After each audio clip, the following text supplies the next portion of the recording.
Bonjour à tous, il est 19 heures, donc on va commencer. Je vais commencer par les pouvoirs. Donc Catherine Ménard a donné pouvoir à Monsieur Bernard Borget. Monsieur Loïc Baudet a donné pouvoir à Monsieur Jam Truteau. Monsieur Stanislas Pascro m'a donné pouvoir. Madame Martine Corniot a donné pouvoir à Madame Maïté Guinaud. Monsieur Sébastien Ouvrard a donné pouvoir à Monsieur Johan Guilbault. Monsieur Bruno Gautron a donné pouvoir à Monsieur Romain Fradet. Madame Marie-Pierre Coulon a donné pouvoir à Madame Nicole Boisson. Monsieur Francis Beaufour a donné pouvoir à Madame Catherine Lucas. Et Madame Cathy Goulet a donné pouvoir à Madame Catherine Nigou. Je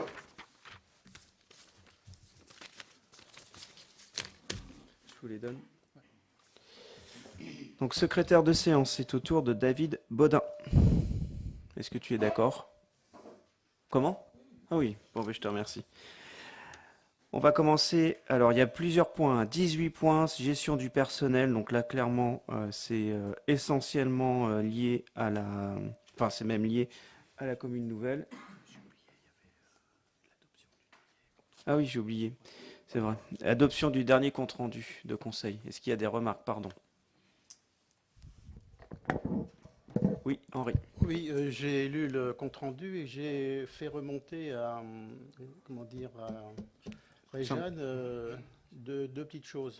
Ça a été pris en compte? Oui, tout à fait. D'accord, Effectivement, c'était une erreur de frappe. Ouais. d'accord. Ouais. Et puis mon nom ne figurait pas également dans la colonne. Donc, Ça ok. a été rectifié. Bon, si c'est pris en compte, c'est ok. Oui.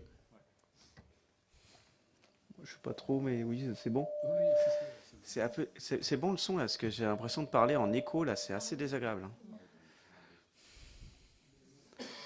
Est-ce que je parle? Voilà, là, faut que je parle comme ça, faut que je pouffe le micro là. Là, je suis trop près? Là, vous m'entendez? Bon, bah, c'est parfait. Alors, on va passer à un très bon conseil. Enfin, je pense. Alors, gestion du personnel. 18 points qui sont liés clairement à la création d'une commune, de la commune nouvelle. Donc, comme il s'agit de la gestion du personnel et c'est quand même assez, voire très administratif, je vais laisser la parole à Jean-Michel Gaudin pour les différents points. Donc, premier point, organisation du temps de travail dans le respect des 1607 heures. Je vous invite à faire des synthèses, hein, parce que si on lit tout, c'est certes passionnant, mais on va peut-être perdre le fil. D'accord. Donc vous avez eu la note de toute façon. Donc je pense que vous avez déjà tous les éléments. De manière synthétique, en fait, donc on a l'obligation de fixer l'organisation du temps de travail dans le respect des 1607 heures dans la collectivité. C'est des délibérations qu'on avait prises dans nos anciennes communes respectives. Donc la loi du 6 août 2019 qui concerne la transformation de la fonction publique a organisé la suppression des régimes dérogatoires aux 35 heures. Donc à partir de ce moment-là, il y a l'obligation de valider en conseil municipal en fait cette durée. Donc vous avez un tableau récapitulatif qui reprend en fait la durée annuelle du temps de travail, nombre total de jours sur l'année 365. Ça a priori tout le monde est d'accord.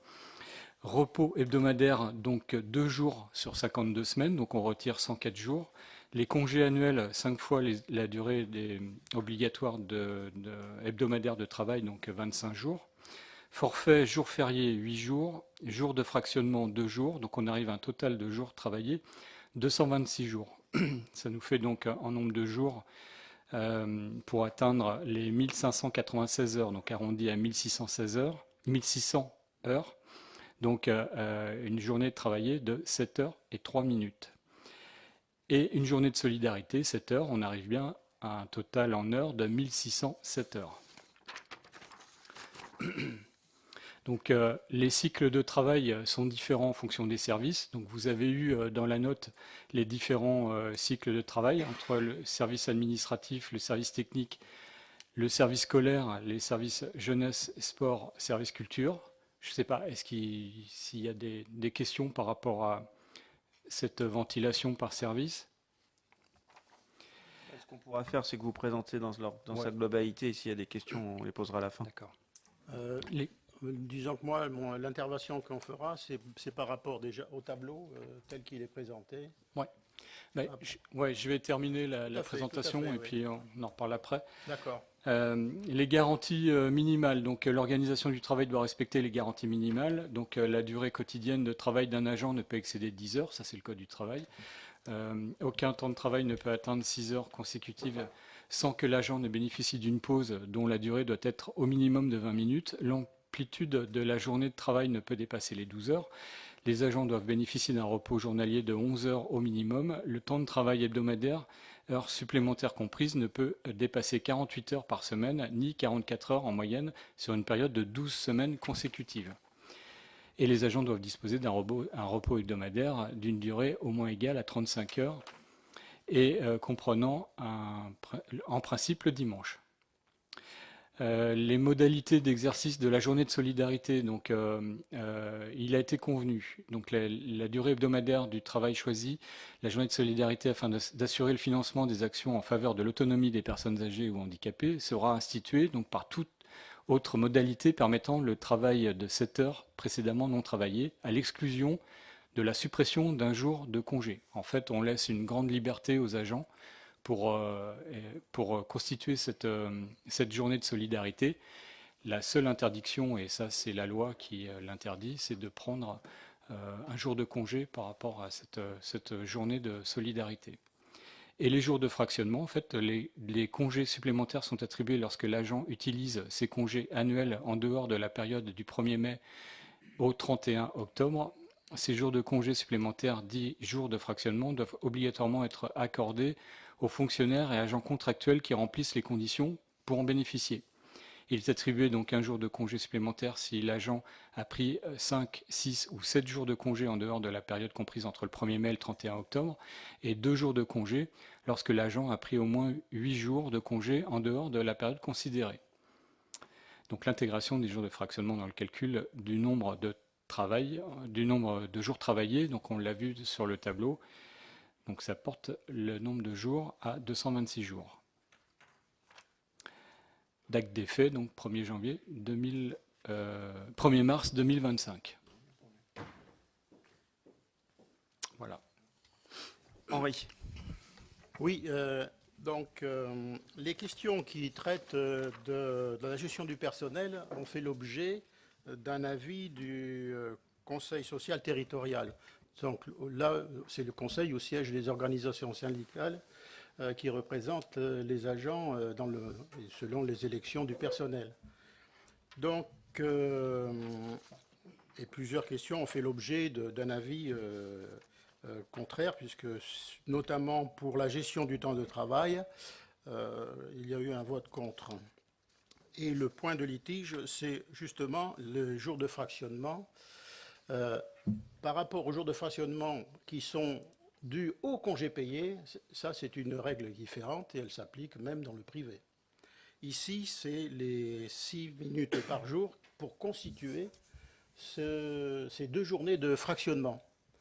Donc ici, c'est une obligation donc, de faire ces 6 minutes. Et c'est là où le point de litige donc, existe. Si c'était un droit individuel, ce serait différent. Mais là, l'agent qui ne souhaiterait pas faire les 2 jours, bien là, ils lui sont imposés. Et je dirais, je vais terminer, rassure-toi. La Maison des communes, justement, dans la présentation, donc, fait effectivement ce qui a été les 365 jours, les congés, tout ça. Mais la collectivité peut intégrer, exact, ce dispositif. Donc, je voulais attirer l'attention justement que sur ce détail, il y avait un point comment tu dis ? De désaccord. Voilà, merci. Alors, c'est pas 6 minutes, c'est 3 minutes en fait. Parce que c'est centième, ouais, tout à fait. Alors effectivement, les syndicats, au niveau du CST, hein, donc Les représentants des employeurs en fait ont validé, les représentants des employés ont rejeté en fait cette proposition, puisque en fait ils estiment qu'on constitue un droit collectif, alors qu'en fait ça devrait être, les journées de fractionnement devraient être en fait du droit individuel. Ce qui nous amène en fait à proposer ça, c'est notamment l'articulation qu'on a avec des agents intercommunaux, puisqu'on a des agents qui travaillent en fait sur les deux structures et qui sont ces agents-là en fait sont soumis à ce mode de calcul des jours de fractionnement. Donc en fait, on a tout simplement repris également la façon de fonctionner de la communauté de communes en fait par rapport à ça. Donc effectivement, on entend bien en fait qu'on crée c'est quasiment en fait un droit collectif, alors que ça devrait être un droit individuel, mais c'est plutôt pour une facilité de gestion. Et ça concerne 3 minutes.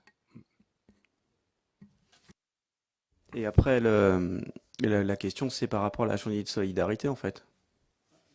C'est ça, en fait, qui pose problème, je pense.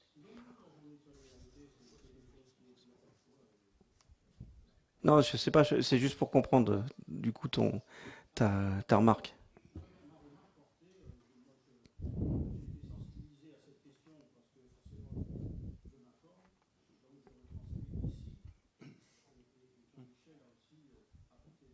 Hmm. Parce que là, on a appliqué ce qui se passe, enfin, en lien avec la maison des communes, quoi. C'est-à-dire que c'est un désaccord entre, d'une certaine manière, les syndicats et les employeurs par rapport à ça. On est d'accord. Parce que je crois qu'on vote ligne par ligne. Oui, Oui, donc, moi, donc, pas ligne par ligne, enfin, point par point plutôt. Enfin, oui, pardon, point par point. hmm. Sur cet aspect-là, je m'abstiendrai pour laisser, si vous voulez, bien que j'ai aucun pouvoir, hein, laisser toute latitude aux représentants des salariés et aussi aux collectivités le pouvoir de négocier. Ok. Est-ce qu'il y a d'autres remarques? Est-ce qu'il y a des oppositions? Des abstentions? Donc 2 abstentions. J'en ai oublié? Non. Donc on passe au point suivant. Fixation des ratios d'avancement de grade. Jean-Michel. Donc voilà, on a l'obligation de fixer pour la durée du mandat, enfin la fin du mandat, les ratios de promotion au grade de la commune. Donc c'est une obligation. Et ce qui vous est proposé, en fait, c'est de fixer le taux d'avancement au grade à 100%, de manière à éviter en fait les avancements sur certaines carrières et permettre en fait un avancement normal des agents. Bon, je ne pense pas qu'il y ait d'opposition. Les abstentions. Je vous remercie. On passe au point suivant. Mise en place du compte épargne-temps. Alors, l'ouverture du compte épargne-temps est de droit pour les agents et elle peut être demandée à tout moment de l'année. Alors, évidemment, il faut que le conseil municipal l'ait créé. Donc, cette demande fait l'objet d'un formulaire de demande d'ouverture qui doit être annexé à la délibération. Je pense que vous en avez été destinataire. Le compte épargne-temps permet aux agents d'alimenter en fait ce compte avec des journées qu'ils n'ont pas utilisées, des journées de congé qu'ils n'ont pas utilisées, ou de récupération transformée, d'heures de récupération transformées en journées. Donc le compte épargne-temps en fait est utilisable. Je suppose que vous avez lu, vous ne voulez pas que je relise la totalité du dossier.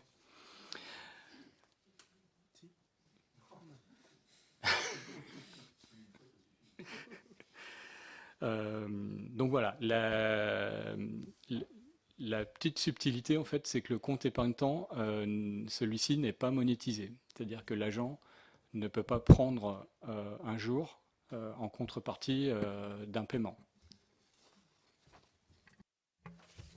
Des remarques? Henri. Oui, justement, bien, Jean-Michel a dit, la particularité, c'est qu'il ne peut pas être monétisé. Et là, c'est un point de désaccord, justement, avec le conseil territorial. Voilà. Après, c'est un peu un pari sur l'avenir, ça, parce que on capitalise 60 jours de congé épargne-temps, sauf que la vie, il faut arriver au terme de son parcours de travail pour en bénéficier. Enfin, ça, c'est pour tout le monde, c'est comme ça. Sauf que là, je ne serais pas forcément d'accord avec les organisations syndicales, c'est que chercher à se faire payer le compte épargne-temps, c'est quelque part une mauvaise réponse à la non-augmentation du point d'indice. Quelque part, voilà, il vaut mieux avoir un revenu, un salaire qui permet, voilà, aussi bien pour les privés que le public, plutôt que d'avoir recours à ces artifices. Et je les comprends, puisqu'il y en a certains, c'est vrai que, même beaucoup, une journée payée, c'est toujours un pouvoir d'achat en plus, c'est vrai. Mais quelque part, ce n'est pas forcément la meilleure réponse. La meilleure réponse, c'est, voilà, le point d'indice qui augmente, et voilà. Donc, sur cet aspect, je voterai pour quand même, parce que je suis en opposition avec même leur philosophie de truc. Bon, ben c'est très bien alors. Après, le point d'indice, je rappelle, il a été augmenté quand même l'année dernière, il y a 2 ans, hein. Oui, mais Enfin, je veux dire, quand tu gères le oui, budget, tu le sens passer quand même un peu, hein. et c'est pareil, c'est aussi les moyens aux communes qui sont donnés par justement le budget qui a été voté là, pour répondre aussi cette... Oui, Ah ben, les moyens attribués aux justement, communes n'ont pas augmenté en proportion. justement, la non-réponse à ça, voilà. Et donc, la monétisation, c'est pas forcément le meilleur choix pour l'individuel. Et puis c'est important aussi qu'ils puissent quand même prendre des congés pour pas, parce que s'ils prennent pas de congés, les accidents du travail, ça va augmenter aussi. Donc c'est pas une solution. Est-ce qu'il y a des remarques autres? Est-ce qu'il y a des oppositions? Des abstentions? Je vous remercie. On passe au point suivant. Instauration du temps partiel. Jean-Michel, pardon. Jean-Michel, allez-y, pardon. Les 18 premiers points, ça va être Jean-Michel.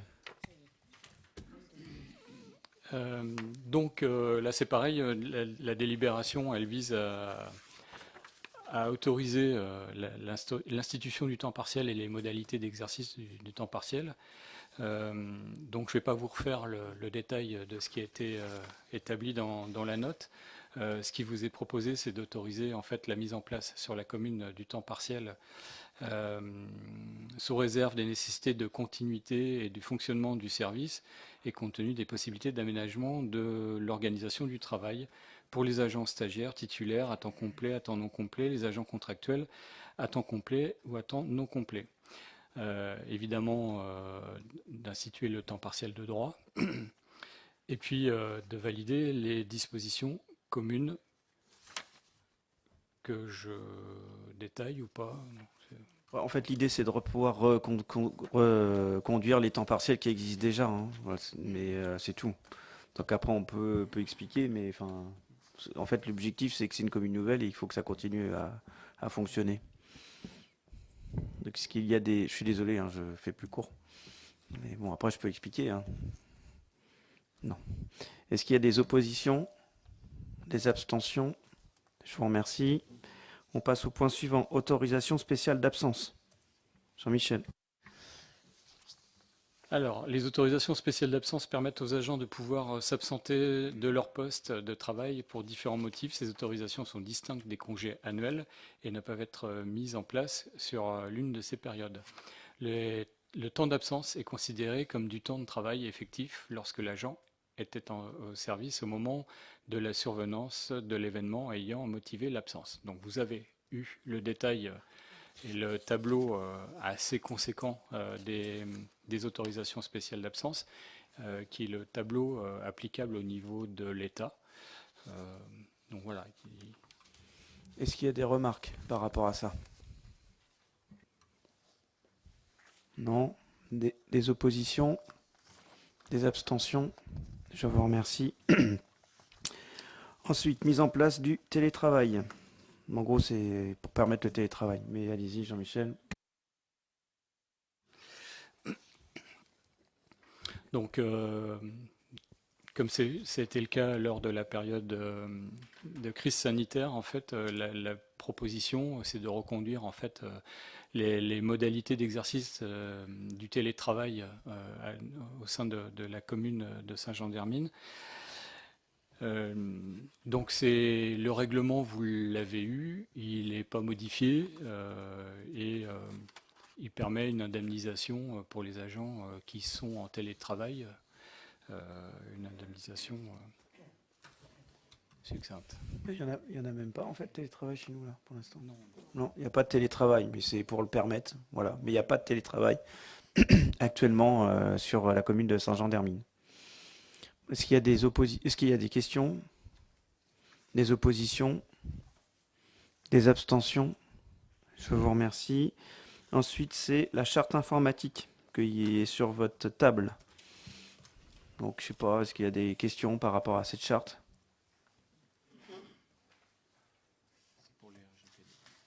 Oui, c'est pour la RGPD, hein, c'est pas plus que ça. Mais c'est déjà pas mal. Des remarques? Non. Des oppositions? Des abstentions? Je vous remercie. On passe au point suivant, mise en place de l'entretien professionnel. Bon, ben ça c'est pareil, c'est extrêmement important. Oui. Allez-y Jean-Michel. Alors, il appartient à chaque collectivité de déterminer les critères à partir desquels la valeur professionnelle du fonctionnaire est appréciée, en tenant compte de la nature des tâches et des niveaux de responsabilité. Ces critères déterminés après avis du CST compétent portent notamment sur les résultats professionnels obtenus par l'agent et la réalisation des objectifs, les compétences professionnelles et techniques, les qualités relationnelles, la capacité d'encadrement ou d'expertise, le cas échéant, à exercer la fonction d'un niveau supérieur. Donc il vous est proposé en fait de fixer dans ce cadre l'entretien professionnel avec les critères d'appréciation sur la valeur professionnelle qu'on vient de détailler et d'appliquer ce système. Alors ça passe en CST, le CST là du coup a validé à l'unanimité le projet. Est-ce qu'il y a des remarques? Des questions? Des oppositions? Des abstentions? Je vous remercie. On passe au point suivant. Mise en place du remboursement des frais de déplacement, repas et hébergement des agents dans le cadre professionnel. Allez-y Jean-Michel. Alors vous avez eu le détail et notamment le tableau qui vous permet en fait d'analyser les modalités de remboursement par la collectivité en fait des différentes missions des agents, que ce soit dans un cadre de déplacement, de nuitée ou de remboursement de repas, donc sur des forfaits. Donc il y avait les missions à la demande de la collectivité, concours au examen, préparation concours et formation non prise en charge par le CNFPT, c'est-à-dire souvent les formations par des organismes privés. Donc il avait été proposé au CST une prise en charge par la collectivité sur l'ensemble de ces missions, sur les déplacements et les repas. En sachant que lorsqu'un agent demande une formation, c'est bien le maire qui donne ou pas son accord. C'est important. C'est-à-dire que ça permet aussi de voir si la formation correspond à un vrai besoin ou à un réel besoin au niveau de la collectivité. Je le dis parce que c'est quand même le garde-fou aussi par rapport à ça. Est-ce qu'il y a des remarques? Henri? Oui, Je vois la lumière rouge. oui, ça attire l'œil, hein. Ce point qui est discuté a fait l'objet l'année dernière d'une décision du conseil municipal. Par deux fois, la première fois, nous avons voté contre et ensuite, réflexion faite, ce dossier est passé une seconde fois et donc il y avait une progression dans l'acceptation de certaines prises en charge de remboursement. Ce dossier, ici, également, a fait l'objet d'un refus, mais les choses ont avancé et aujourd'hui, on peut dire que désormais, la collectivité prend en charge les frais de déplacement, de repas et de nuitée. Donc voilà, ça c'est un point qui au départ, les organisations syndicales étaient en opposition. Mais la discussion étant ouverte, ça a permis de faire avancer le dossier dans le bon sens. Donc, on peut donc s'en satisfaire. Donc, on votera pour. Bah, on s'en satisfait alors. Très bien. Est-ce qu'il y a des oppositions? Des abstentions? Je vous remercie. On continue. C'est fixation des plafonds de prise en charge du compte personnel de formation. Alors, le compte personnel d'activité a pour objectif de renforcer l'autonomie de l'agent dans la mobilisation de son droit à la formation et de faciliter son évolution professionnelle. Le compte personnel d'activité est constitué de 2 dispositifs distincts, donc le compte personnel de formation et le compte d'engagement citoyen. Donc là, on évoque le compte personnel de formation. Le compte personnel de formation, en fait, pour qu'il soit applicable, il convient de fixer en fait des plafonds. Et ce qu'il est proposé, c'est de fixer un plafond de 1 000 € pour la prise en charge des frais pédagogiques, le budget annuel global consacré aux frais pédagogiques, qui sera repris dans le cadre du budget primitif. Et le plafond par agent et par an pour les actions de formation serait donc de 500 €. Est-ce qu'il y a des remarques? Des abstentions? Des oppositions? Je vous remercie. On continue avec l'approbation du régime indemnitaire du personnel. Allez-y, Jean-Michel. Alors, vous avez eu le détail. Je ne vais pas tout vous reprendre puisque c'est donc le détail du régime indemnitaire. Le régime indemnitaire, j'allais dire le nouveau régime indemnitaire, mais qui est quand même déjà maintenant un peu ancien, qui comprend deux parties, en fait, l'IFSE, qui est un élément du salaire en fait mensuel, et puis le CIA, qui est une partie qui est accordée en fin d'année, je crois 2 fois par an, il me semble. Ouais, c'est 2 fois par an, en fonction justement souvent de l'entretien professionnel. Donc les éléments que vous avez dans la note en fait constituent des plafonds. Ce n'est pas le régime indemnitaire des agents, hein. Ce sont des plafonds. On ne peut pas dépasser ces plafonds. Donc ce qui vous est proposé en fait, c'est de valider en fait ces plafonds et de valider en fait, les différents postes qui sont déterminés en fait par catégorie et par filière. C'est apprécié au niveau local aussi. Est-ce qu'il y a des questions? Des oppositions? Des abstentions? On va passer au point suivant, mais vous allez devoir sortir, Jean-Michel. Ça vous concerne. Vous inquiétez pas, il va revenir. Donc, instauration de la prime de responsabilité des emplois administratifs de direction. Alors, cette prime est cumulable avec le régime indemnitaire. Et donc, les textes instaurent une indemnité de responsabilité susceptible d'être versée aux agents occupant des emplois fonctionnels de direction, que sont notamment le directeur général d'une commune de plus de 2000 habitants. Le montant de cette prime mensuelle est limité à 15% du traitement brut de l'agent. Les indemnités de résidence, primes ou suppléments familial de traitement n'étant pas compris. Son versement est maintenu en cas d'indisponibilité due à un congé annuel, congé pris dans le cadre d'un compte épargne-temps, un congé de maladie ordinaire, de maternité, bon ça risque pas pour Jean-Michel, ou pour invalidité temporaire imputable au service. Et lorsque le bénéficiaire cesse d'exercer la fonction correspondant à l'emploi, en dehors des situations énoncées ci-dessus, cette prime peut être versée à l'agent qui assure le remplacement du bénéficiaire, sous réserve que ce remplaçant occupe le poste de directeur général des services. Donc là, il s'agit de savoir si vous êtes d'accord pour octroyer la prime de responsabilité des emplois administratifs de direction à Jean-Michel Godin. Là, en l'occurrence, c'était déjà le cas avant, hein, avant qu'il y ait la commune nouvelle. Juste revenir à une situation antérieure.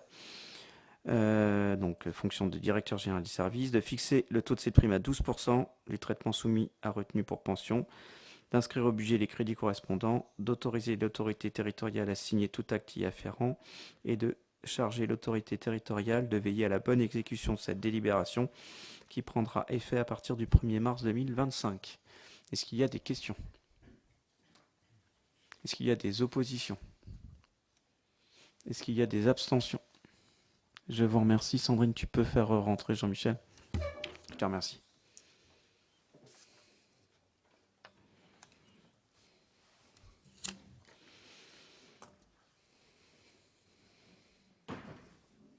Ensuite, le point suivant, ce sont les modalités de versement de l'indemnité horaire pour travaux supplémentaires.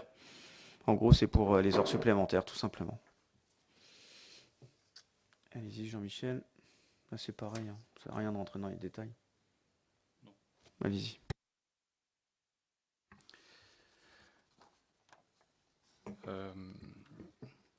Oui, c'est celle-là. C'est l'IHTS. Ouais.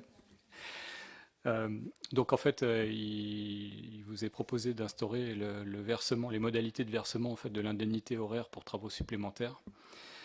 Donc vous avez le détail des grades qui sont des grades et des filières qui sont concernés en fait par l'IHTS. Sans cette délibération-là, en fait, il est impossible de verser en fait des heures supplémentaires, de payer, de monétiser en fait des heures supplémentaires. Par exemple, au service technique, c'est le cas. Il y en a.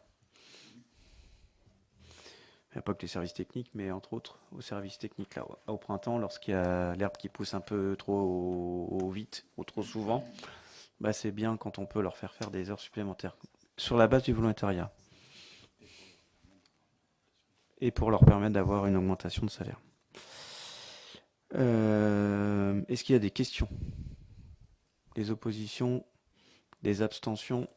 Je vous remercie. On passe au point suivant.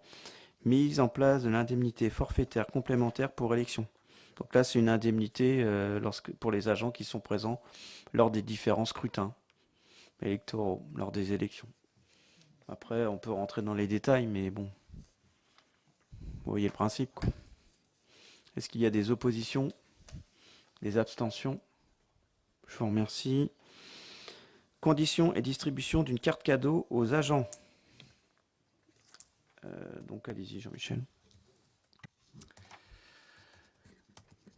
Alors, il est exposé au conseil municipal le souhait, indépendamment des prestations sociales proposées par le FDAS et le CNAS, d'attribuer une aide pour les Noëls des agents de la commune sous forme de carte cadeau de la manière suivante. Donc carte cadeau, 50 € par agent titulaire, stagiaire, contractuel. Donc CDI, CDD ayant un contrat en cours et en présence effective dans la collectivité au moment de la distribution des cartes cadeaux. Distribution aux agents à partir de la fin novembre. Les cartes cadeaux devront être utilisées dans l'esprit cadeau. Elles ne pourront en aucun cas être utilisées pour l'alimentation non festive, l'essence, le tabac, les débits de boissons et les jeux de hasard. Voilà. Il vous est proposé. Est-ce qu'il y a des questions? Des oppositions? Des abstentions? Je vous remercie. Ensuite, le point suivant. Protection sociale complémentaire. Allez-y Jean-Michel. Donc c'est une délibération que chacune des communes avait prise auparavant. Donc ça concerne le contrat de prévoyance, le contrat maintien de salaire en cas d'arrêt maladie prolongé. Donc il vous est proposé, en fait, comme on avait les mêmes conditions sur Saint-Hermine et Saint-Jean-de-Beugnet, il vous est proposé en fait de reprendre une délibération pour Saint-Jean-d'Hermine. Donc avec en choisissant en fait un niveau de couverture à adhésion obligatoire pour l'ensemble des agents garantissant les risques incapacité temporaire du travail et invalidité à hauteur de 95% des revenus nets des agents, et définir la participation en tant qu'employeur, donc cette participation ne pouvant être inférieure à 50% du montant de la cotisation acquittée pour les agents au titre du régime de base à adhésion obligatoire retenu. Donc en fait, 50%, c'est ce qui avait été retenu par Saint-Hermine et par Saint-Jean-de-Beugnet. Donc il vous est proposé de retenir la même participation de l'employeur. Est-ce qu'il y a des remarques? Des questions? Des oppositions? Des abstentions? J'espère que je ne vous ai pas perdu, hein. Il reste encore quelques points. Point suivant, création de 2 emplois permanents, c'est des avancements de grade. Allez-y Jean-Michel. Donc, c'est la modification du tableau des effectifs. Donc, le tableau des effectifs que vous avez validé au dernier conseil. Donc, il vous est proposé en fait de modifier ce tableau en créant en fait pour la filière technique un grade d'adjoint technique principal de deuxième classe, 32 heures semaine à partir du 24 avril 2025 et à partir du 1er septembre 2025 sur la filière technique un grade d'agent de maîtrise principal pour 35 heures semaine. Voilà, ça concerne 2 agents qui sont en avancement. Donc ça passe en CST, la suppression des anciens grades passe en CST au mois de mars et donc au mois d'avril, vous aurez la suppression des 2 anciens grades de ces 2 agents en fait. Il y a quelques années encore, il y a un peu de temps, ça se faisait en même temps, Oui, mais comme ça s'est bien simplifié, maintenant c'est différent. Ouais, c'est mieux, ça fait 2 délibérations. Est-ce qu'il y a des oppositions, des abstentions? Je vous remercie. Ensuite, un point très intéressant, Jean-Michel. Transformation juridique de Géo Vendée. Allez-y, Jean-Michel. Donc, vous avez eu les éléments. Voilà. L'association des maires et présidents de la communauté de communes de Vendée, le CIDEV et Vendéo ont créé en 2006 l'association Géo-Vendée pour promouvoir l'utilisation des systèmes d'information géographique dans les collectivités. La maîtrise des nouvelles technologies informatiques a permis à Géo-Vendée de produire 2 nouveaux référentiels, donc support commun à usage de tous les partenaires, donc le plan commun des rues, le PCRS, qui se termine en 2025, et en continuité avec le PCRS, le jumeau numérique qui se terminera en 2026, dont la première application est le cadastre solaire. La gestion de ces référentiels a mis en évidence un énorme accroissement du volume de données à traiter, la nécessité d'adapter des conditions de stockage, de diffusion et de cybersécurité, et le besoin de recrutement de compétences spécialisées. Donc ces éléments poussent à faire évoluer le statut juridique associatif de Géo-Vendée pour permettre de se doter d'une gouvernance mieux adaptée aux nouveaux défis. Donc l'association Géo-Vendée se transformera en groupement d'intérêt public. Donc il vous est proposé en fait d'adopter cette modification de statut pour permettre en fait une nouvelle gouvernance autour du département de la Vendée, les 3 syndicats départementaux CIDEV, Trivalis et Vendéo, et de Vendée Numérique. Je ne vais pas aller plus loin. Non, c'est déjà clair. Ouais. Est-ce qu'il y a des questions? Par contre, il faut désigner un représentant de la commune titulaire et un représentant suppléant. Voilà. Qui est intéressé?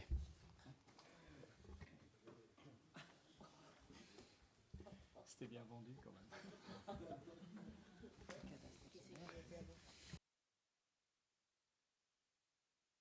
Donc, je propose d'être titulaire et Johan suppléant pour donner l'enthousiasme et l'engouement.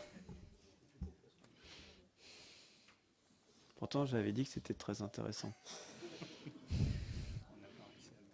Voilà. Est-ce qu'il y a des questions, des oppositions, des abstentions? Je vous remercie. On continue avec les redevances d'occupation du domaine public par les ouvrages des réseaux de transport et de distribution d'électricité par les infrastructures de communication électronique. Bon, là, c'est clairement lié au changement en type de commune nouvelle. Vous pouvez y aller, mais... Alors, je suis désolé de ne pas être passionnant ce soir, mais... Donc, vous avez 2 délibérations concernant le CIDEV à prendre. Donc, il y a la délibération qui concerne effectivement la redevance d'occupation du domaine public pour les ouvrages de transport. Et puis, vous aurez aussi la délégation de compétences qu'on va avoir sur la délibération juste après. Donc, cette délibération-là, il vous est demandé de délibérer et de décider le calcul de la redevance d'occupation du domaine public pour les ouvrages de réseaux publics et de transport et de distribution d'électricité en prenant le seuil de la population totale de la commune nouvelle de Saint-Jean-d'Hermine, issue du dernier recensement, fixer le montant de la redevance pour occupation du domaine public au taux maximum applicable sur notre commune, laisser le bénéfice de cette redevance au SIDEV, fixer le montant de la redevance d'occupation au domaine public pour les infrastructures de communication électronique et laisser le bénéfice de cette redevance également au SIDEV. Est-ce qu'il y a des questions? Des oppositions? Oui, c'était déjà le cas, hein. C'est exactement comme ça avant, hein. Des oppositions, les abstentions. Je vous remercie. Et donc, un dernier point intéressant, transfert de compétences au SIDEV. Michel. Donc, c'est la deuxième délibération. Donc, il vous est proposé de transférer au SIDEV en matière d'éclairage public, donc l'ensemble d'éclairage public, des infrastructures sportives et les illuminations, de transférer au SIDEV également en matière de signalisation lumineuse liée à la sécurité routière. Il vous est proposé de transférer au SIDEV également la compétence production, distribution de réseaux de chaleur et de froid, de transférer au SIDEV la compétence liée aux autres productions d'énergie, transférer au SIDEV la compétence en matière d'infrastructure de charge nécessaires à l'usage des véhicules ou hybrides rechargeables, d'adhérer au groupement de commandes, ça c'est important par contre, d'adhérer, enfin oui, tout est important, mais d'adhérer au groupement de commandes pour l'acheminement et la fourniture d'énergie électrique dont le SIDEV est coordonnateur, et d'adhérer au groupement de commandes pour l'acheminement et la fourniture de gaz naturel dont le SIDEV est coordonnateur. Donc là, c'est pareil, c'était déjà le cas. Est-ce qu'il y a des questions, des oppositions, des abstentions? Ah, Eric. Oui, moi j'ai une petite question sur la signalisation lumineuse liée à la circulation routière. Ils ont aussi la maintenance? S'ils ont le... Oui, a priori. Il suffit de les appeler, il y a du boulot. Ça dépend, pour les radars, c'est ça? Pour les radars, entre autres. Bon, en tout cas, tu les appelleras. Mais normalement, il y a une convention pour ça. Oui, Parce qu'on a eu le cas récemment, nous, sur Saint-Jean, on n'avait pas de convention pour le radar. Et ça a été fait à Réjeanne au mois de, je ne sais plus quel mois c'était, au mois de novembre ou septembre, je sais plus. Enfin, bref. Donc on n'avait pas cette compétence et on ne le savait pas. Donc c'est une compétence à part. Jean-Michel, je pense que vous l'avez. Vous avez un formulaire, ouais, d'accord.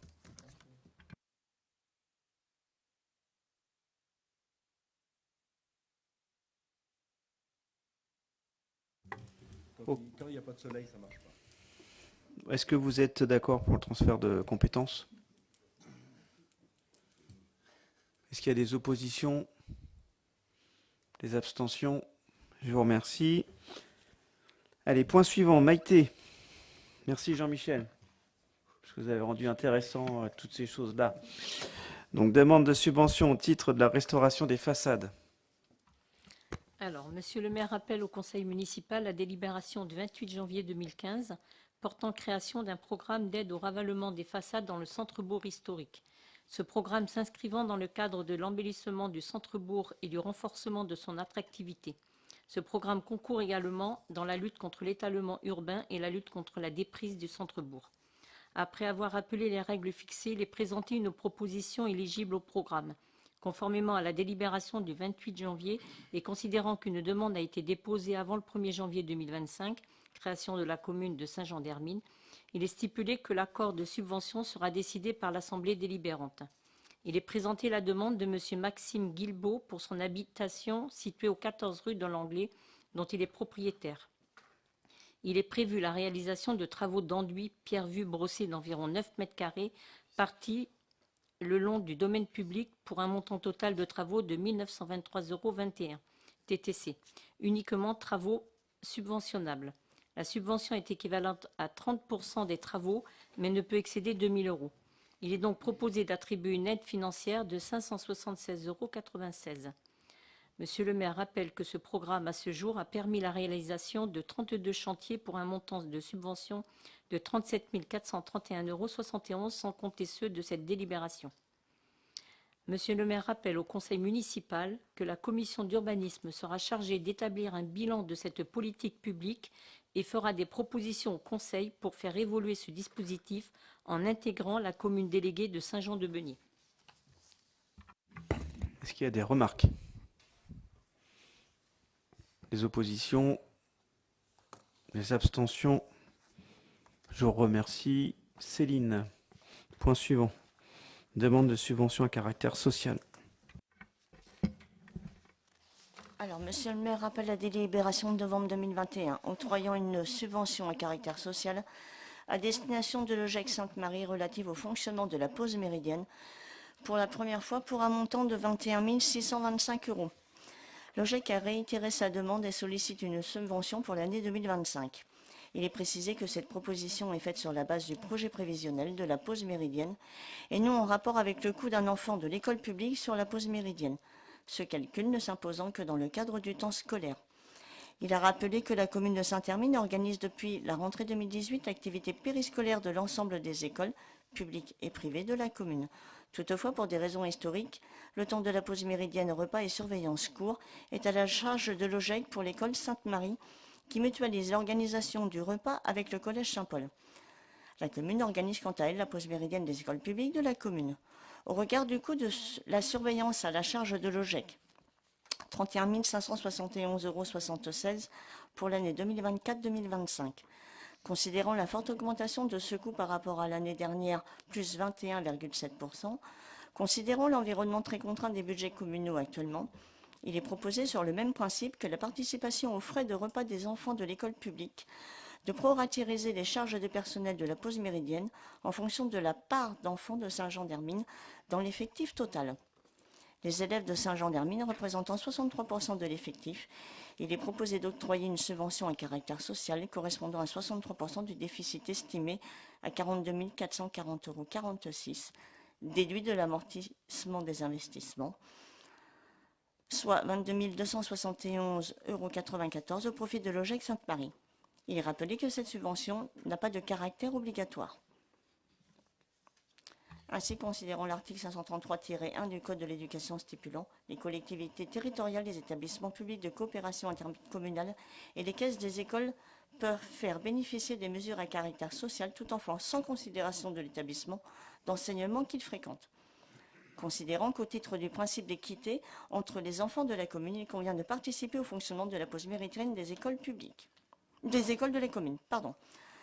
Considérant que le temps de la pause méridienne est un temps périscolaire de la responsabilité de la commune, considérant que de mettre en place une cantine municipale pour les écoles de Saint-Hermine engendrait un coût nettement trop important pour la collectivité, considérant le principe d'interdiction de financer par des fonds publics des investissements dans une structure scolaire privée, considérant le déficit prévisionnel du budget pause méridienne de l'OGEC estimé à 42 440,46 €, il est proposé d'attribuer à l'école Sainte-Marie une subvention à caractère social du montant de la masse salariale destinée à la surveillance de la pause méridienne à la charge de l'OGEC Sainte-Marie, proratisée à la part d'enfants herminois, soit un total de 22 271,94 €.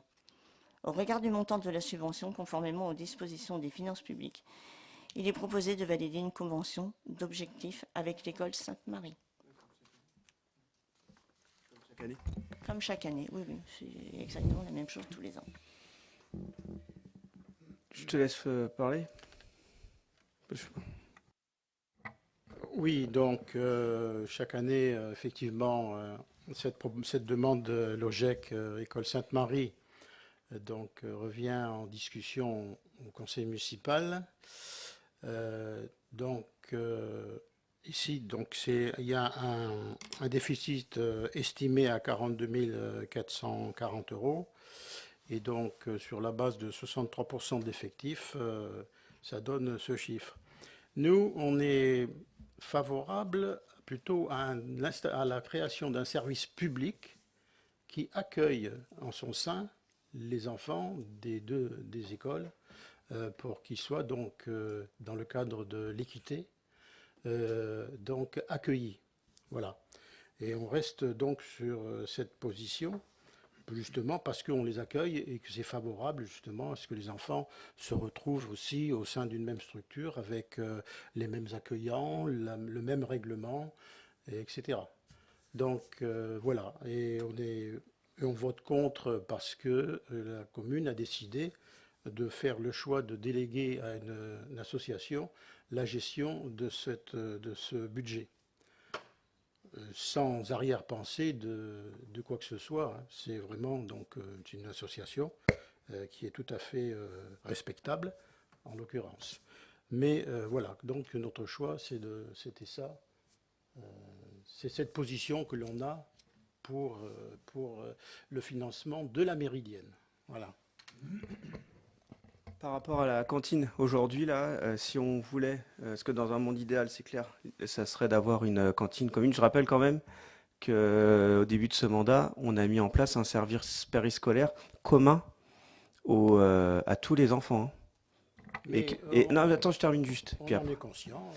Non, non, mais c'est juste pour répondre, du coup, parce que c'est important quand même. Donc un service commun, ça veut dire qu'il faut il y a des cars qui sont affrétés pour emmener justement tous les jeunes, donc de l'école maternelle ou de l'école privée, enfin l'école maternelle publique, hein, et de l'école privée, en direction du périscolaire. Un car, c'est 15 000 euros à l'année. 15 000 euros à l'année. Donc je le dis. Si aujourd'hui on n'a pas de bâtiment pour accueillir tous les enfants scolarisés sur la commune, hein, publics et privés, dans un seul et unique endroit. C'est-à-dire que si on voulait, par exemple, que les enfants de l'école Sainte-Marie soient dans une cantine publique, parce que ça c'est clair, c'est l'idéal, c'est pas possible aujourd'hui, on n'a pas de bâtimentaire.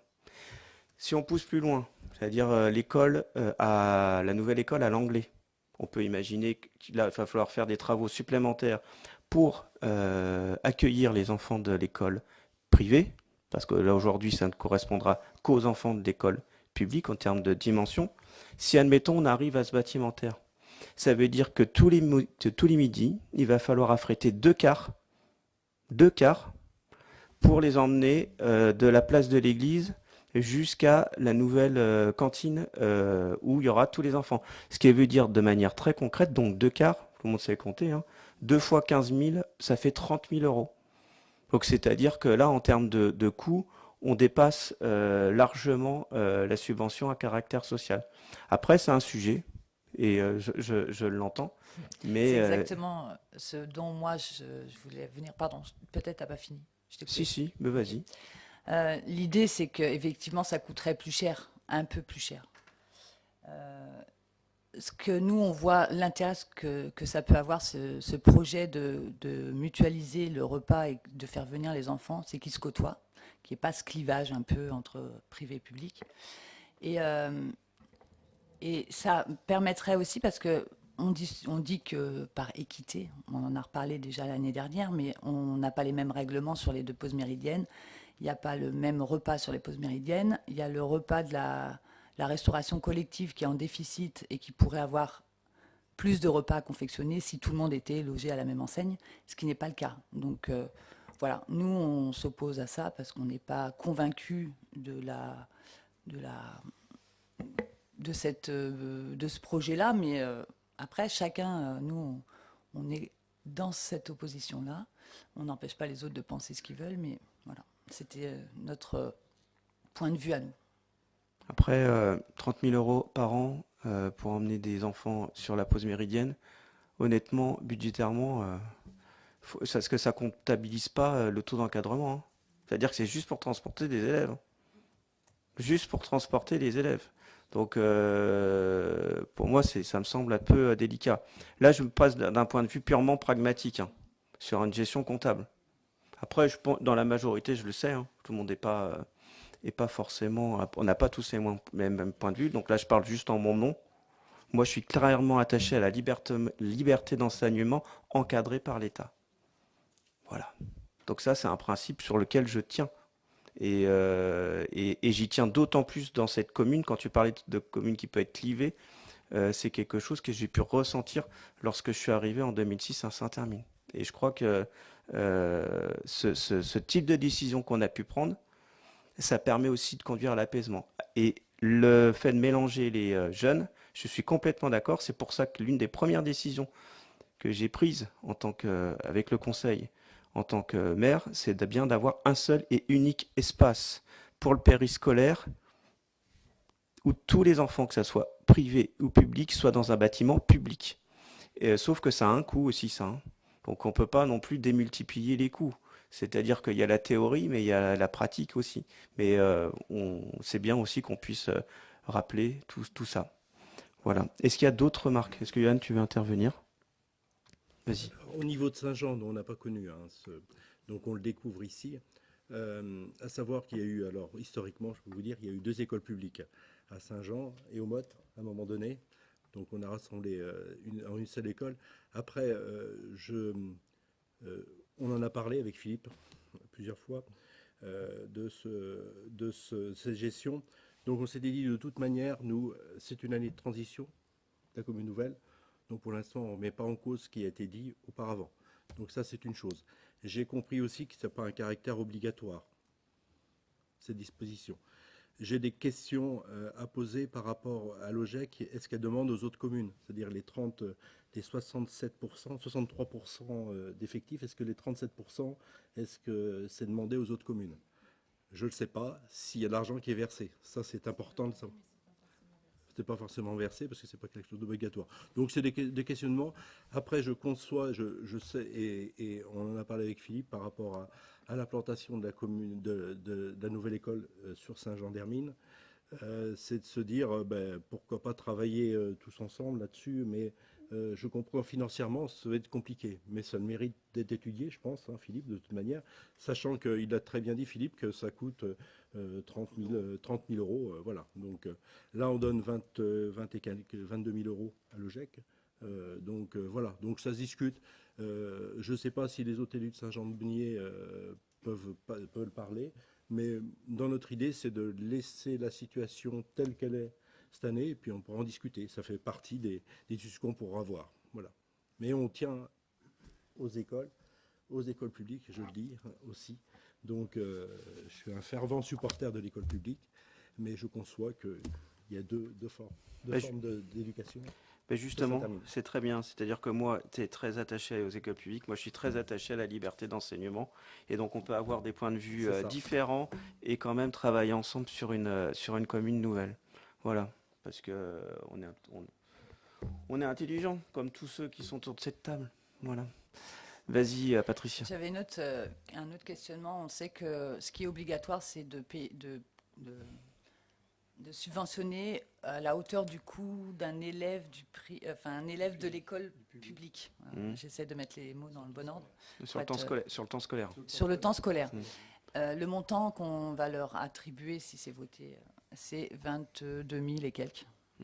Est-ce qu'on peut savoir le prix de coût de revient d'un enfant et multiplié par le nombre d'élèves de Saint-Hermine qui y sont pour avoir ce résultat-là? Oui, ou c'est augmenté? C'est deux choses différentes. Oui, au prochain conseil, vous allez être sollicité pour fixer, alors c'est vrai que d'habitude c'est un peu plus tôt, mais bon, vu les circonstances, on a pris un peu de retard, pour fixer en fait le coût d'un enfant du public qui va permettre justement d'établir la participation de la commune au fonctionnement de l'école Sainte-Marie sur le temps scolaire. Ici, en fait, c'est les modalités de calcul d'une subvention à caractère social. Donc ça n'a rien à voir en fait avec le fonctionnement de l'école publique, et c'est bien par rapport en fait au budget prévisionnel de l'OGEC. Donc là, si, admettons, l'OGEC avait les ressources suffisantes pour payer la pause méridienne, il n'y aurait pas de subvention donnée de la part de la mairie, en fait. Enfin, ça ne change rien pour moi, en fait. Mais peut-être pas autant. Non, enfin, honnêtement... Comment elle est calculée, en fait, cette prime, cette subvention? Elle a tout expliqué, ouais. Céline. Mais comme... C'est par rapport... Mais ceci étant, déficit ou pas déficit, il y a quand même, sur le principe, parce qu'en fait, c'est le principe qui est important. C'est-à-dire que lorsque je parle de liberté d'enseignement, il y a ça, encadré, et la pause, tout ce qui touche en dehors du temps scolaire, c'est un choix d'une municipalité, et comme le dit à juste titre Johan, l'école communale, ça reste bien l'école publique. On en a bien conscience. Sauf que l'idéal, ce serait, et Henri l'a évoqué tout à l'heure, ça serait qu'il y ait une cantine commune. Sauf que, à part bouger les bâtiments, je ne peux pas les bouger. C'est-à-dire qu'il y a une distance géographique. Et donc, en fait, on tourne autour de ce problème-là. C'est-à-dire que je pense qu'il peut y avoir des ouvertures lorsqu'il va y avoir la nouvelle école publique à l'anglais. Parce que là, automatiquement, ça va libérer des bâtiments publics. Et donc là, peut-être qu'on pourra réfléchir à d'autres solutions. Mais dans les faits, ça sera compliqué d'avoir une cantine commune pour les deux, parce on se retrouve encore dans la problématique avec 2 cartes de 15 000 euros. Et enfin, clairement, après, on en discutera, hein, mais 30 000 euros, pour moi, c'est pas raisonnable, quoi. On le fait déjà pour le périscolaire, mais c'est un quart, c'est ça, hein, Céline? Actuellement, les 2 quarts, c'est 15 000 euros pour le périscolaire. Voilà. On a démarré à 11, on est obligé de rajouter un quart et on en est rendu à 15 000 euros pour le transport du périscolaire. Donc là, si vraiment, et on n'a pas la possibilité, mais si on était dans l'obligation de le faire, on multiplierait, comme le dit Philippe, le coût du transport scolaire. Donc oui, Je suis pas obtus, c'est-à-dire qu'après, il faut pas mélanger ses convictions et le côté budget. C'est deux choses différentes. Là, c'est pour ça que j'ai commencé par ça. La première préoccupation, c'est vraiment la question budgétaire. Enfin, 30 000 euros. 30 000 euros, enfin, je sais pas, c'est quand même une somme. C'est une somme, mais on entend aussi souvent l'argument de dire c'est des choix. On fait nos propres choix. Donc après, tout se rediscute. Mais oui, mais à un moment, on peut le dire pour certains projets et puis pas pour d'autres. Moi, je dis, ça dépend Enfin, des choix qu'on va on le faire. fait déjà pour le périscolaire? Oui, on peut le faire pour le périscolaire et pour la pause méridienne. De toute façon, Et ça se redébattra. après, on peut en débattre, mais à l'heure actuelle, on n'a pas le bâtiment en fait. ou sur la En place fait, de, je sur la remets place pas de en l'église, cause on va le faire un fait- énorme chapiteau. On est coincé par. On l'aurait. On pourrait en discuter. Voilà, on c'est pourrait pour trouver ça des qu'on solutions. discute là. On n'a pas la solution Ouais. aujourd'hui. On est tous Mais il n'y d'accord. en a pas en fait. Mais si on n'en reparle jamais et qu'on laisse pas le débat s'alimenter, voilà, nous, ce qu'on trouve important, c'est de pouvoir l'exprimer et puis ne pas oublier que c'est quand même une grosse somme et qu'il y a des problématiques à soulever et à débattre et à discuter en fait. Mais je sais que pour cette année, ça tombera pas du ciel. Et après, sur la question du repas, donc on verra ça en temps et en heure, mais sur la question du repas, c'est extrêmement important. C'est-à-dire qu'il faut que les jeunes ils puissent manger à la fois correctement et dans de conditions correctes. Là, c'est quelque chose qui est personnel. Là, je vais vous dire, premier remplacement que j'ai fait là, avant d'étudier, j'ai fait des remplacements. Premier remplacement, j'ai fait commencer comme professeur des écoles. Premier remplacement que j'ai fait, donc c'était dans le Nord-Vendée. Donc j'avais des CM2 à l'époque. J'ai eu 3 jeunes qui étaient sur un banc avec un paquet de chips, quoi.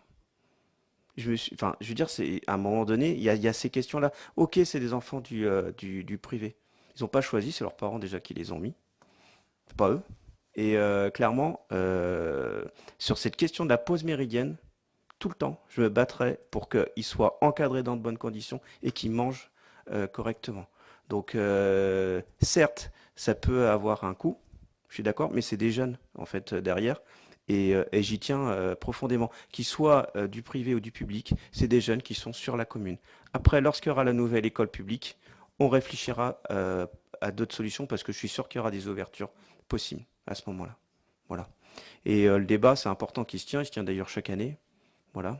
Donc, et puis, et il continuera à se tenir. Et c'était important qu'il se tienne encore plus cette année, étant donné qu'il y a des nouveaux élus autour de cette table. Voilà. Est-ce qu'il y a d'autres remarques? Est-ce qu'il y a des questions? Des oppositions? Opposition, oui, pardon. Je croyais que vous absteniez. Mais non. Donc, 2 oppositions. Est-ce qu'il y a des abstentions? Pas d'abstention. Je vous remercie. On passe au point suivant.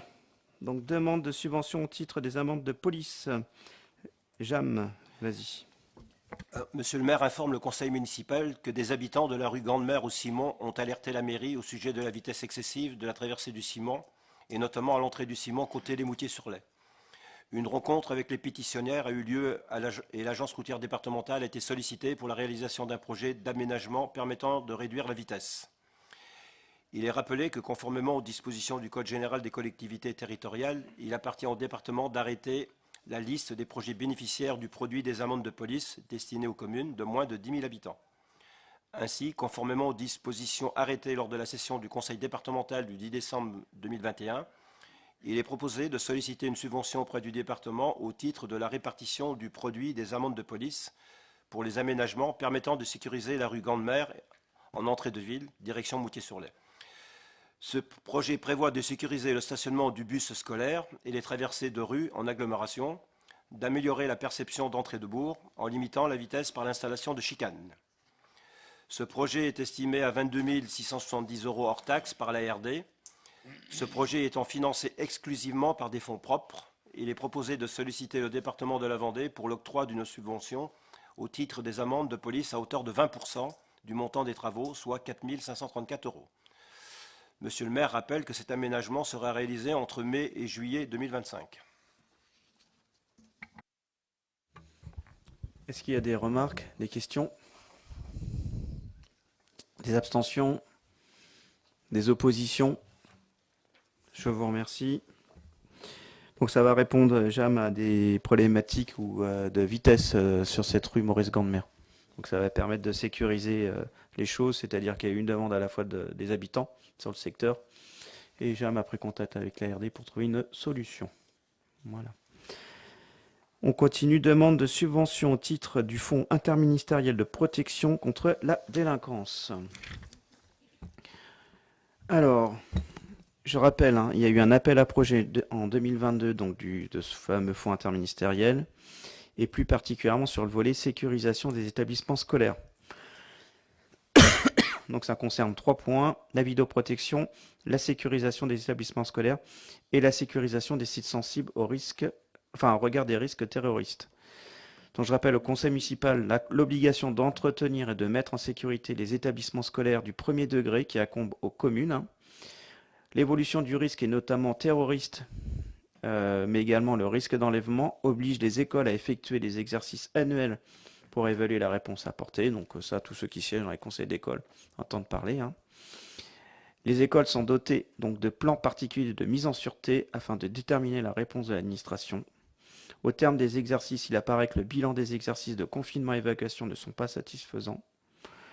Après concertation avec les écoles et à la lecture des comptes rendus des exercices portés à la connaissance du conseil d'école, il est proposé la mise en place de visiophones au portail des écoles, accompagnés de dispositifs de déclenchement d'alerte dans chaque classe propre à la tentative d'intrusion.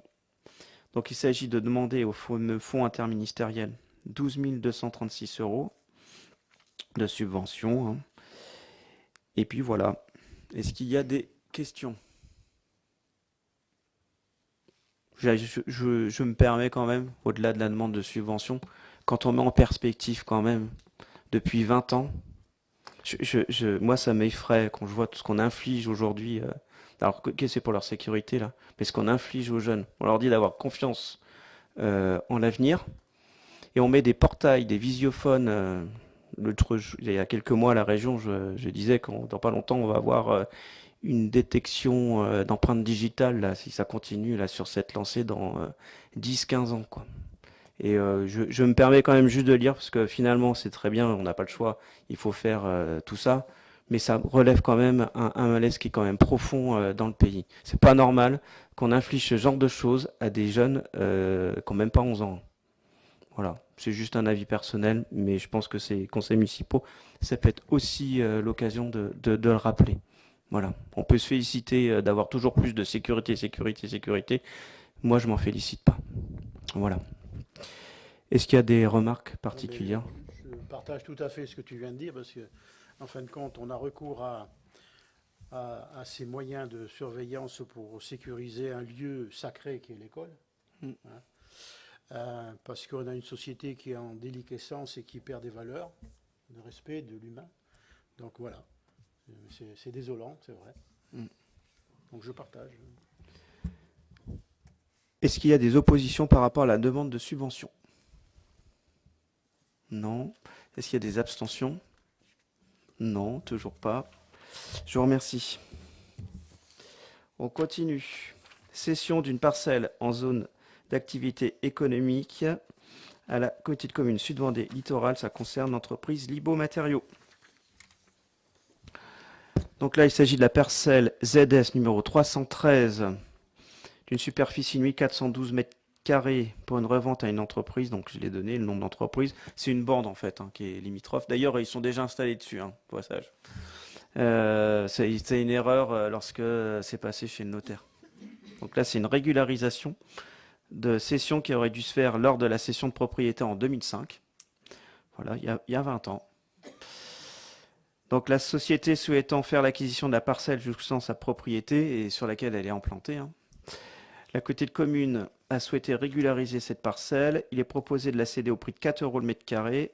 Pour rappel, les autres parcelles cessibles de cette zone ont été estimées par le domaine à 3,50 € le mètre carré. Alors, il faut bien imaginer que tout ça, ça fait l'objet d'une négociation entre la communauté de communes et l'entreprise Libo. Nous, on sert juste d'intermédiaire dans cette histoire.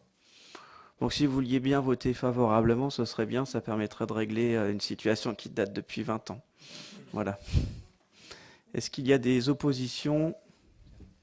Des abstentions? Je vous remercie. On continue. Maïté. Mise en vente de propriétés communales dépourvues d'intérêt général. Vas-y.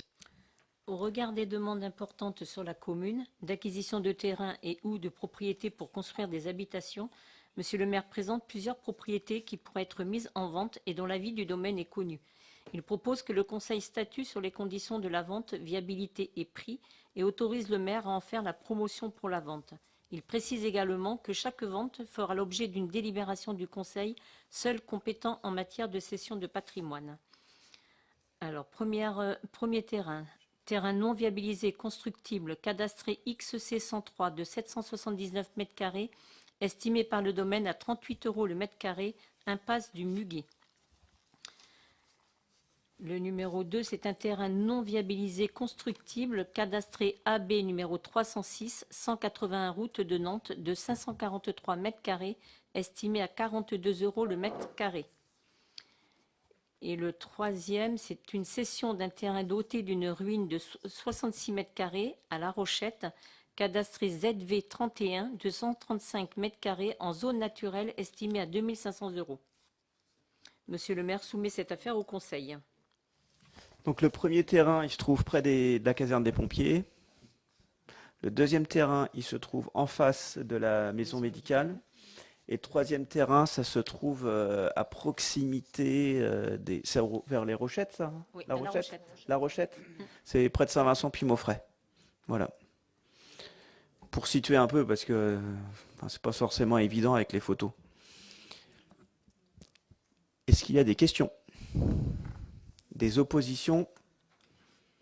Des abstentions? Je vous remercie. Maïté toujours. Cession d'une propriété communale rue du Moulin. Dans le cadre du programme de densification du centre-bourg mis en place pour répondre aux exigences de la législation devenue draconienne avec la mise en application du principe de réduction de l'artificialisation des sols, il avait été convenu de mettre en vente la partie constructible de la propriété Gabory rue du Moulin, dont l'habitation avait été vendue en 2019. Le domaine a été sollicité le 27 juin 2024 et un document d'arpentage a été réalisé.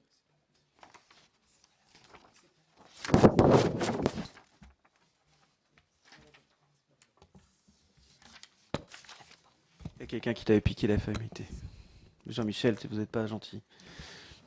Allez-y, Maïté. Allez, Alors, vas-y, dans Maïté. le cadre du programme de densification du centre-bourg mis en place pour répondre aux exigences de la législation devenue difficile avec la mise en place en application du principe de réduction de l'artificialisation des sols, il vous est proposé de mettre en vente la partie constructive de la propriété Gabory rue du Moulin, dont l'habitation a été vendue en 2019. La grande habitation a été vendue en 2019. Le domaine a été sollicité le 27 juin 2024 et un document d'arpentage a été réalisé. Cession d'un bâti de 87 m² dont l'emprise au sol est de 79 m² sur un terrain dont une partie est en zone constructible non viabilisée pour 751 m² et 152 m² en zone naturelle rue du Moulin. L'estimation du domaine est la suivante. 123 359,33 €. En raison de l'état du bâti existant fortement dégradé et du terrain avec des termites, il est proposé d'établir la transaction à 120 911,23 €. Il est proposé de mettre en vente cette propriété donc à 120 911,23 €.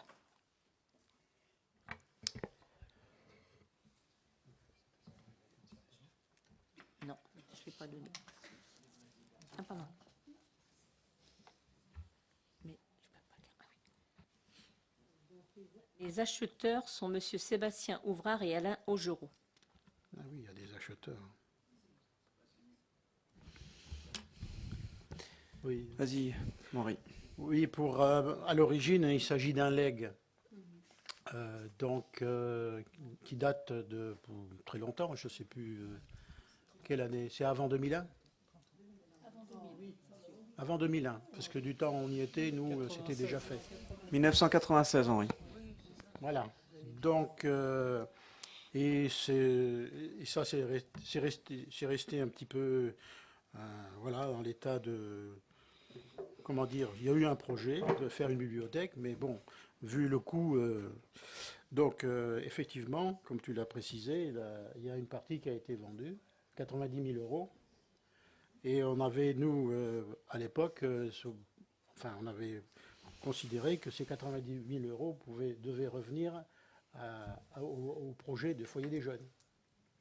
Donc voilà, et ça a été vendu, et ensuite, là, par contre, cet espace, j'ai cru comprendre que c'était un espace de promenade, un espace vert avec des arbres remarquables qui étaient dans le projet donc, de la majorité qui dirige la commune aujourd'hui.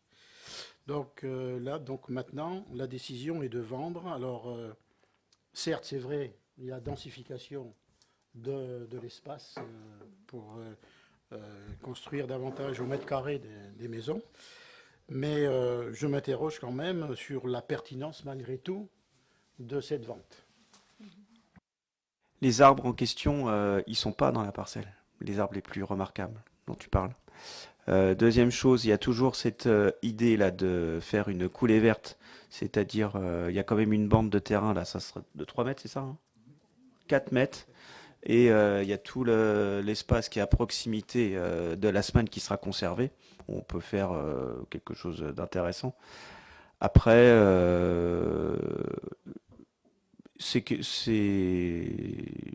on en a discuté au sein de la majorité à l'époque, donc sur Saint-Hermine, en particulier avec Sandrine, voilà que je regarde.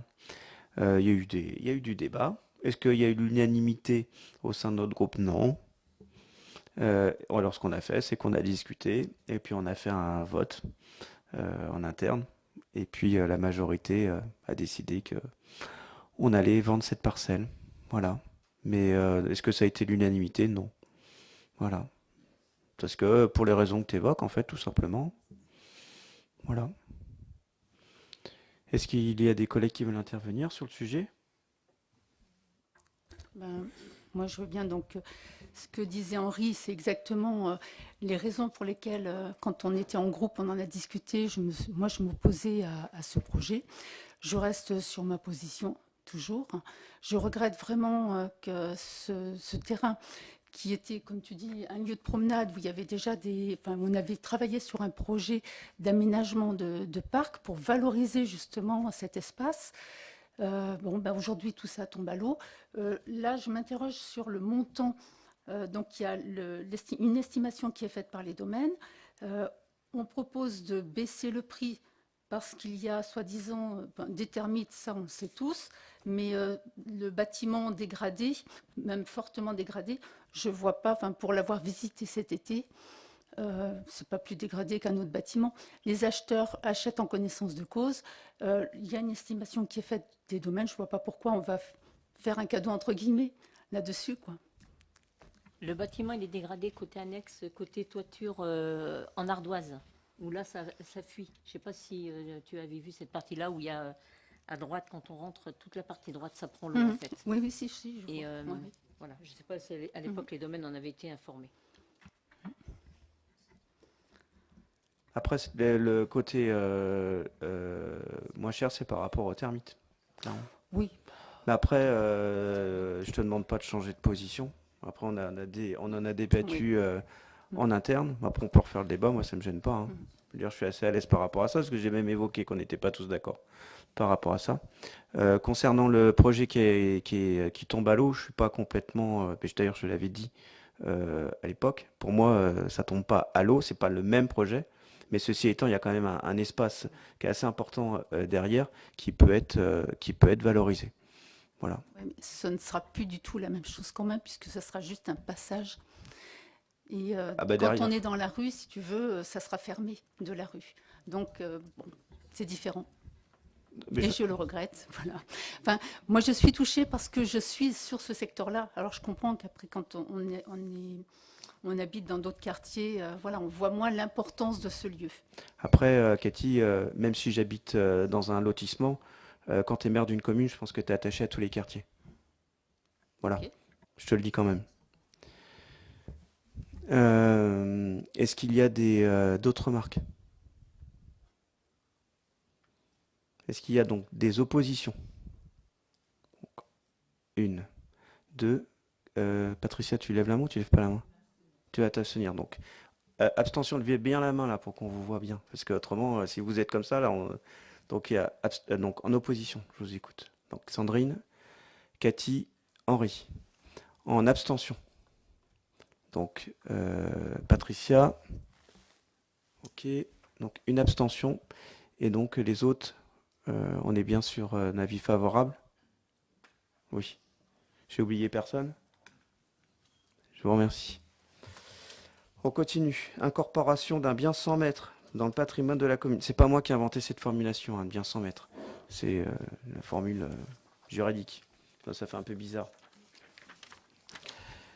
Donc, dans le cadre de la procédure de bien 100 mètres portant sur 2 parcelles, les démarches de recherche entreprises ont fait apparaître qu'elles pourraient être des biens 100 mètres. Donc, c'est un bien qui se trouve route de La Rochelle, une maison. On la voit, hein, et il n'y a plus de toiture, quoi. Donc, bon, c'est pas la maison la plus jolie quand on passe route de La Rochelle. Et puis, il y avait une autre parcelle qui se trouve à côté de la maison de feu Robert Grimaud. Voilà, une petite parcelle qui se trouvait là. Les deux c'était le même propriétaire. Donc, il n'y a pas d'héritier. Donc, on a mis Après, il y a toute une procédure, c'est ce que je suis en train de vous expliquer, pour voir justement s'il y a des héritiers qui se manifestent. Donc, dans les 6 mois impartis, aucune personne ne s'est fait connaître auprès de la commune en justifiant de sa qualité de propriétaire titré. Donc, les biens présumés 100 mètres peuvent donc être incorporés dans le domaine communal. Enfin, il est précisé que la prescription trentenaire est applicable à ces biens après leur incorporation dans le patrimoine communal. À cette fin, une délibération du conseil municipal doit décider de l'incorporation des biens présumés 100 mètres dans le domaine communal, dont les derniers propriétaires connus et titrés sont Monsieur Rousseau Ernest et Madame Rousseau Mathilde. Voilà. Donc en fait, c'est pour savoir si vous êtes d'accord pour incorporer ces deux propriétés là, à la fois un bâti, enfin une maison et une parcelle dans le patrimoine communal. Et qu'est-ce que ça implique en termes de coûts pour la collectivité, cette opération? C'est tout bénéfique. Parce que là, j'ai compris que la commune ne pourra pas le proposer à la vente d'ici 30 ans. 30 années, c'est ça? Trentenaire. C'est dans 2 ans.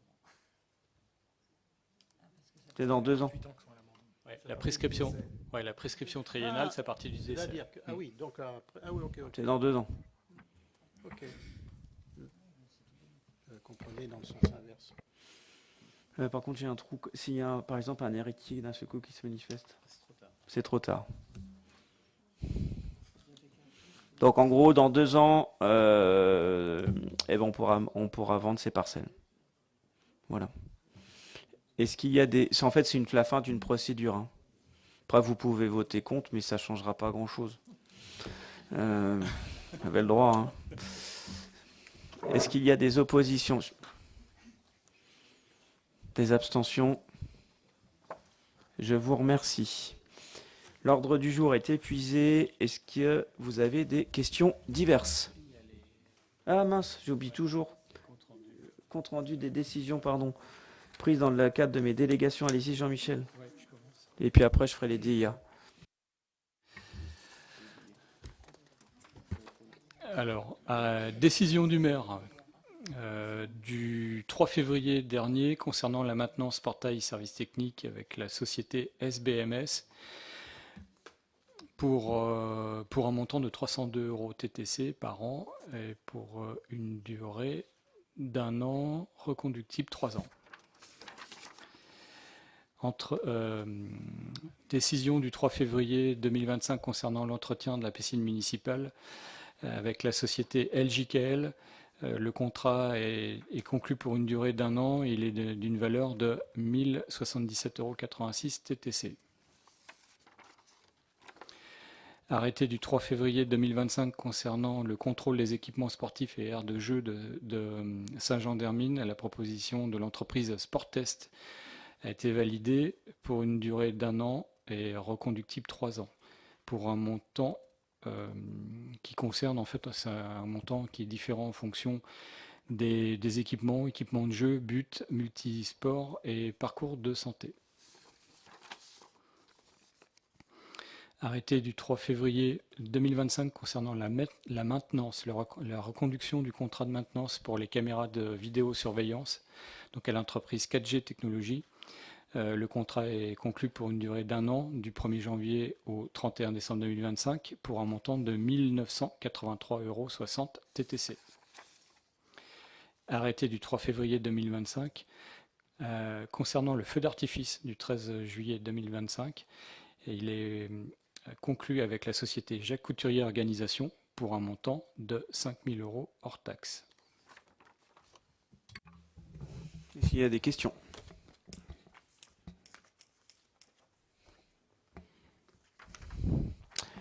On passe au DIA.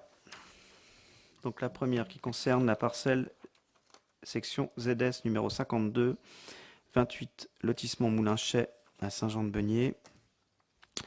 La deuxième DIA, donc parcelle section AC numéro 246 qui se trouve 1 rue Georges Clémenceau et 1 petite rue du Mouton, donc à Saint-Hermine. Et les parcelles section AN numéro 68, 69 et 70, 2 rue de la Cure à Saint-Hermine. Voilà. Donc là, en vrai, l'ordre du jour est épuisé. Est-ce qu'il y a des questions diverses?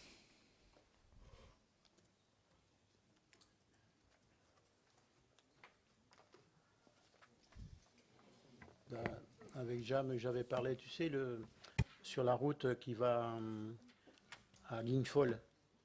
Tu as été voir cet arbre qui a été en partie... J'en ai parlé au service technique. Oui, voilà.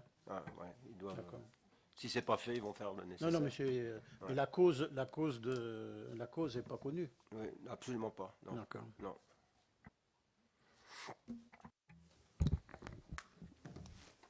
Est-ce qu'il y a d'autres questions diverses? Non? Je vous souhaite une bonne soirée. Je vous remercie.